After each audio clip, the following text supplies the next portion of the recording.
संतोष देशमुख, धनंजय देशमुख यांचं कुटुंबीय जे आहे आज नामदेव शास्त्री यांना दुपारी भगवानगडावर भेटायला जाते. हो, आपली बाजू मानतील ते नामदेव शास्त्री महाराजांकडे. नामदेव शास्त्री मोठे माणसं आहेत, समजून घेतील. त्यांनी भूमिका घेतली की त्या कुटुंबाचं मुलांचं पालनपोषण भगवानगड या ठिकाणी करी. मला असं वाटतं की याला वेगळ्या अर्थाने पाहू नये. ते धनंजय मुंडेंची त्यांनी पाठ राखून देखील पाठिंबा. आता ठीक आहे, ते कोणत्या अवस्थेमध्ये बोलले माहित नाही, पण तू याचा वेगळ्या अर्थाने पाहू नका त्या गोष्टी.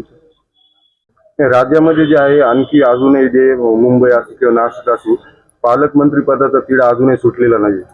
आता हा मुख्यमंत्री उपमुख्यमंत्री महोदय यांच्या अखत्यारीतला विषय, त्यात मी काय बोलू शकतो? मी फार छोटा माणूस आहे. संतोष देशमुख, धनंजय देशमुख यांचं कुटुंबीय जे आहे आज नामदेव शास्त्री यांना दुपारी भगवानगडावर भेटायला जाते. हो, आपली बाजू मानतील ते नामदेव शास्त्री महाराजांकडे. नामदेव शास्त्री मोठे माणसं आहेत, समजून घेतील. त्यांनी भूमिका घेतली की त्या कुटुंबाचं मुलांचं पालनपोषण भगवानगड या ठिकाणी करी. मला असं वाटतं की याला वेगळ्या अर्थाने पाहू नये. ते धनंजय मुंडेंची त्यांनी पाठ राखून देखील पाठिंबा. आता ठीक आहे, ते कोणत्या अवस्थेमध्ये बोलले माहित नाही, पण तू याचा वेगळ्या अर्थाने पाहू नका त्या गोष्टी.